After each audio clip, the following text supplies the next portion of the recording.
अस्सलाम वालेकुम फ्रेंड्स। आज का हमारा जो टॉपिक है वो है सोर्सेज ऑफ इंटरनेशनल लॉ। सबसे पहले जैसा कि हमारा पैटर्न है, हम इसमें देखेंगे कि पास्ट पेपर्स में से कौन कौन से क्वेश्चन इसमें पूछे गए हैं। इसमें पिछले 3 सालों में लगातार क्वेश्चन पूछा गया है। 2019 में और 20 में इसमें कोई क्वेश्चन नहीं आया है, तो पॉसिबिलिटी है कि 2021 में और 22 में इसके आने के चांसेस बहुत ज़्यादा हैं। तो हम देखते हैं कि इसमें पास्ट पेपर्स में कौन कौन से क्वेश्चन पूछे गए हैं।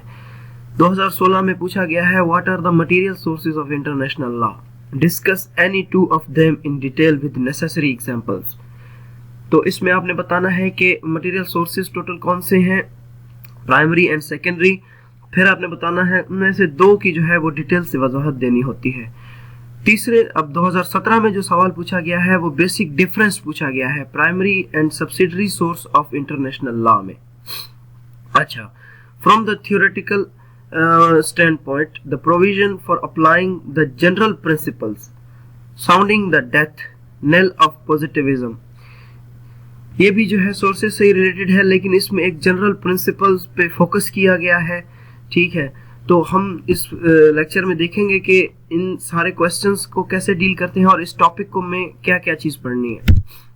सबसे पहले इंटरनेशनल लॉ, अगर हम इसके इंट्रोडक्शन की बात करें तो इंटरनेशनल लॉ जो है वो लॉ ऑफ नेशन है। ये name of the body of rules which regulate the conduct of sovereign state in their relations with one another. Basically ये जो इंटरनेशनल लॉ है ये सोवेरियन स्टेट के रिलेशंस को डील करता है। चूंकि आपको पता है कि हमारे पास कोई ऐसी वर्ल्ड गवर्नमेंट नहीं है, ना ही कोई वर्ल्ड की कांग्रेस है या पार्लियामेंट है जो कि इंटरनेशनल लॉ को बना सके, यानी कि लेजिस्लेट कर सके, कोई लॉ नया डेवलप कर सके। जिस तरह के डोमेस्टिक लेजिस्लेचर्स जो है वो क्रिएट करती हैं लॉज को एक मुल्क के लिए। Statue of ICJ court of justice article 31 sub clause 1। अब ये जो आर्टिकल 31 ये इसमें बहुत ज़्यादा इम्पोर्टेंट है, क्योंकि इसमें सोर्सेज बताए गए हैं कि किस तरह आपने जो है, अगर आपके पास कोई इशू आता है तो आपने कौन से पैरामीटर्स को सामने रख करके उसे डील करना है। और ये सोर्सेज प्राइमरी एंड सेकेंडरी भी है, सेकेंडरी दोनों सोर्सेज इसमें होते हैं। अच्छा, तो देखते हैं ये स्टैचू क्या कहता है। Statue of the international court of justice article 31 article 38 sub clause 1। अब ये आर्टिकल देखें, इसमें ये कहता है कि this article describing the law to be applied by the ICJ. ये आर्टिकल कहता है कि जो लॉ है वो डिस्क्राइब किया जाए या अप्लाई किया जाए आईसीजे की तरफ से when deciding cases with in its jurisdiction, जब वो केस डिसाइड करने लगता है अपनी ज्यूरिसडिक्शन में। Is generally considered to be the most authoritative enumeration of the sources of international law. अच्छा, इसमें हम सबसे पहले जो देखते हैं वो ये है द कोर्ट नंबर 1 पे, the court whose function is to decide in accordance with international law such disputes as are submitted to it shall apply. Court जिसका फंक्शन ये है कि वो इंटरनेशनल लॉ को डील करता है, तो अगर उसके पास कोई इशू आता है तो वो ये चीजें अप्लाई करके कि उस फैसले पे जो है उस इशू को डील करेगा। अब इनका ऑर्डर बहुत इंपॉर्टेंट है फ्रेंड्स इसमें। अब जिस तरह इन्होंने किसी चीज को ए पे, बी पे, सी पे या डी पे रखा है, तो उसी हिसाब से हमने उस ऑर्डर पे जाना होता है। अगर कोई इशू है उसे आप इंटरनेशनल कन्वेंशन के जरिए डील कर सकते हैं तो इंटरनेशनल कन्वेंशन में डील किया जाएगा। अगर आपने उसे इंटरनेशनल कस्टम में डील करना है तो आप उस तरह, यानी कि ऐसा नहीं है कि आप जो है थर्ड वाले को उठाएं और फिर फर्स्ट वाले को स्किप कर दें। अच्छा, तो इसमें ए नंबर पे, सबसे पहले नंबर पे इंटरनेशनल कन्वेंशन है। इनको हम डिटेल में आगे पढ़ेंगे। इंटरनेशनल कन्वेंशन है वेदर जनरल और particular establishing rules expressly recognised by the contesting states. दूसरे नंबर पे बी पे हमारे पास है international customs as evidence of a general practice accepted as law. तीसरे नंबर पे है सी पे है the general principle of law recognised by civilised nation. D पे है subject to the provision of article 59। Article 59 इसमें इंपॉर्टेंट है। That article 59 क्या कहता है, that only the parties bound by the decision in any particular case अब इसमें से जो आर्टिकल 59 है वो इन ये जो सेकेंडरी सोर्सेज हैं उनके बारे में बताता है। एक judicial decisions and the teaching of the most highly qualified publicists of the various nations as subsidiary means for the determination of rules of law। ये subsidiary means है। अगर ऊपर वालों से यानी कि A, B और C से अगर कोई इशू हल नहीं होता तो फिर आप ये subsidiary means भी अप्लाई कर सकते हैं। अच्छा, अगर वो उनसे भी हल ना हो तो फिर सेकंड नंबर पे वो ये है कि this provision shall not prejudice the power of court to decide a case ex equo it bono if the parties agree thereto। अच्छा, ex equo it bono इसके तहत भी अगर आप कर सकते हैं किसी भी केस को डील। अब ex equo it bono का मतलब है according to the right and good from equity and conscience। अच्छा, अब इसमें से ये हमने जितने भी पढ़े हैं ऊपर ये ऑफिशियल सोर्सेज हैं, ठीक है। ये जो दूसरा है एक्स एको इट बेनो, ये जो है दूसरे नंबर पे है, लेकिन आईसीजे के स्टैचू में सिर्फ और सिर्फ यही चीज़ें हैं। इसके बाद अगर इनसे भी डील नहीं होता तो फिर आप ये चीज़ यूज़ कर सकते हैं इंटरनेशनल लॉ में। अच्छा, ये सारे जो ऊपर बताए गए हैं ये सारे ऑफिशियल हैं। अब अनऑफिशियल सोर्सेज भी हैं, ठीक है, अनऑफिशियल हैं लेकिन ये इनको जो है एक्सेप्ट किया जाता है इंटरनेशनल कम्युनिटी में। अच्छा, अनऑफिशियल में पहला है decisions are determinations of the organs of international institutions.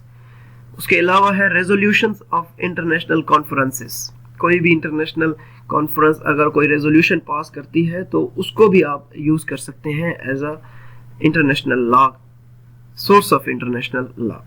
Decisions of municipal courts touching international matters. कोई भी ऐसा म्यूनिसिपल डिसीजन दिया गया है जो कि इंटरनेशनल मैटर को डील करता है तो फिर आप जो है उसे भी as a source of international law इस्तेमाल कर सकते हैं। उसके बाद इसके अलावा भी काफ़ी सारे सोर्सेज हैं। अच्छा, पहला है कन्वेंशन और treaty. It is the first and important source of international law. The term treaty may be defined as the term Treaty may be defined as the agreement entered between the nations. Through agreement, certain duties and obligations and rights that is enforced is considered as treaty. Treaty is known as convention, agreement, pacts, general acts, charters, statutes, declaration, and covenants. अच्छा, treaty bilateral भी हो सकती है, multilateral भी हो सकती है। Bilateral का मतलब ये है कि सिर्फ दो नेशन के बीच, अगर मल्टीलैटरल ट्रीटी की बात की जाए तो दो से ज्यादा नेशन के बीच वो ट्रीटी हो।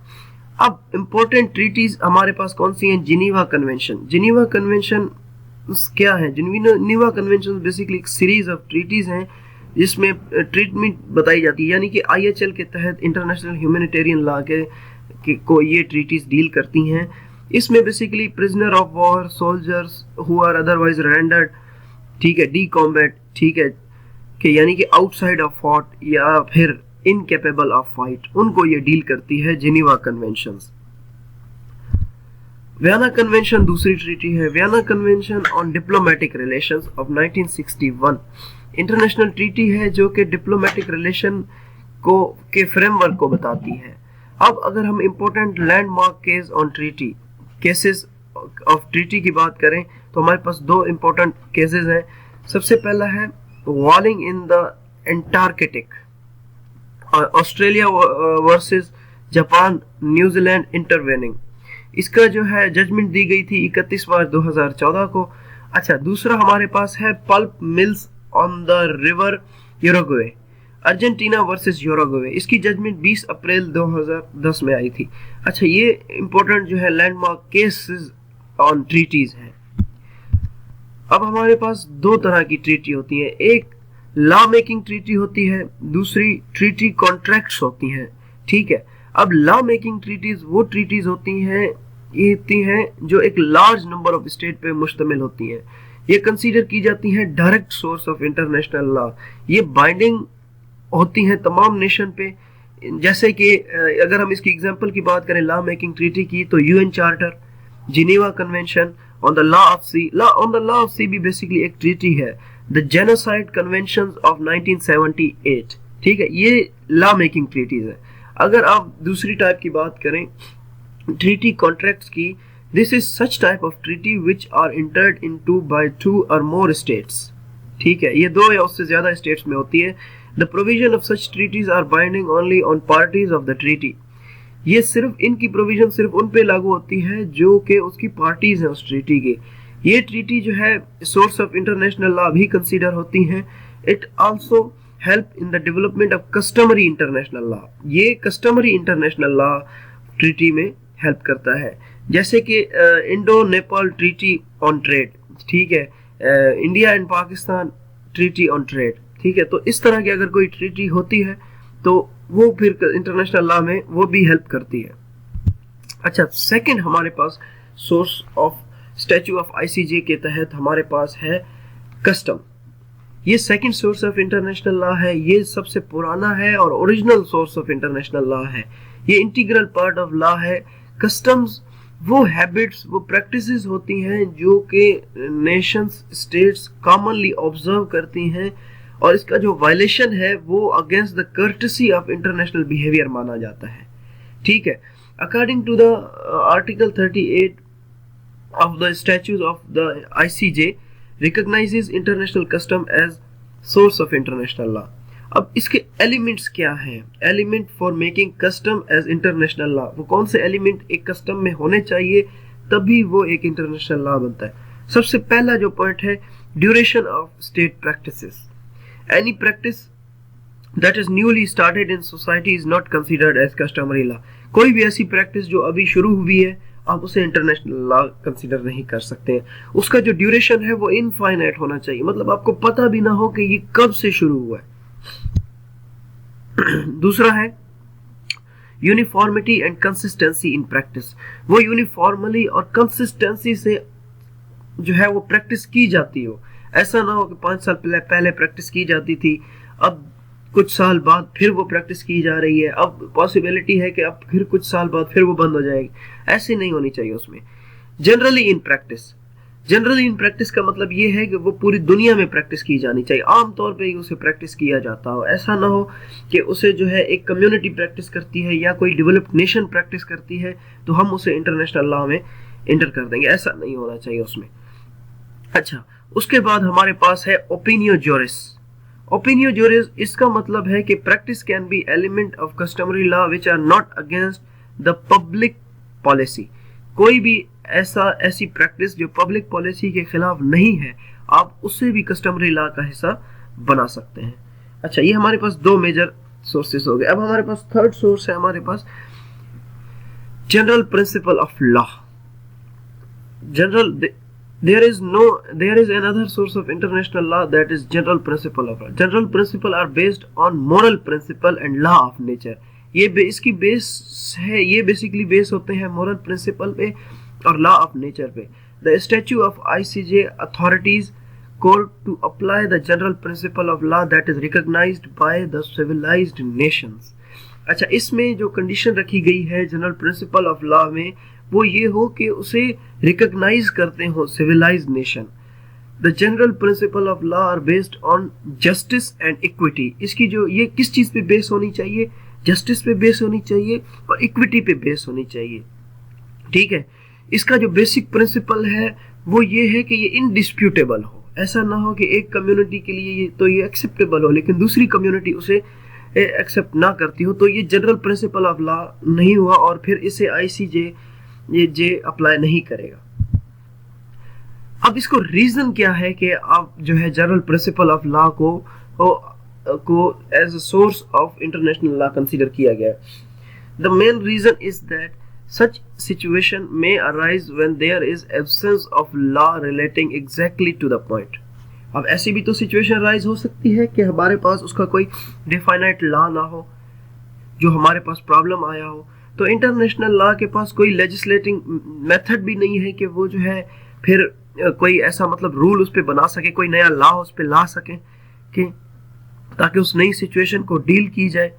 तो इसीलिए जो प्रोविजन ऑफ जनरल प्रिंसिपल है वो एस्टैब्लिश की गई है as a source of law to fill the gap and solve problems of non liquid situation when the court refuses to settle dispute on the ground of rules are not available, ठीक है। तो फिर इसलिए general principle of law को लाया गया है। अब हमारे पास जो अगला सोर्स है वो है judicial decision. Article 38 recognizes a judicial decision as a subsidiary source of international law but not on the actual source, ठीक है। ये बेसिकली सेकेंडरी सोर्स है, जुडिशियल डिसीजन और writing of publicist. Article 59 of the statute of ICJ provides that the decision of court have no binding force except between the parties in respect of that particular case. There is no concept of precedent, ठीक है। इसमें जो है वो president का concept नहीं है, ठीक है। आर्टिकल 59 इसको डील करता है, वो ये कहता है कि decision of court have no binding force except between the parties in respect of that particular case. अच्छा, उसके बाद writing of publicist. Article 38 of statute of ICJ recognise करता है teaching of most highly qualified publicist of the various nation. ऐसे बहुत से publicist होते हैं जो आई लॉ पे लिखते हैं, जो उनकी जो राइटिंग्स हैं वो भी एज अ इंटरनेशनल लॉ का सोर्स कंसीडर की जाती है, अगर आपको वो प्राइमरी सोर्सेज में से डिटेल नहीं मिल रही है या उस केस का हल आपको नहीं मिल रहा है। The renowned writer who known world widely, their book or their opinion is also considered as a source of international law. The nature of jurist writing carries more weight, particularly in the field of international law. अब nature of jurist किस तरह है कि कोई criminal cases पे लिखता है, कोई सिविल केसेस पे लिखता है, तो फिर उसकी नेचर के हिसाब से फिर जो है हम उसे इंटरनेशनल लॉ का हिस्सा बनाएंगे।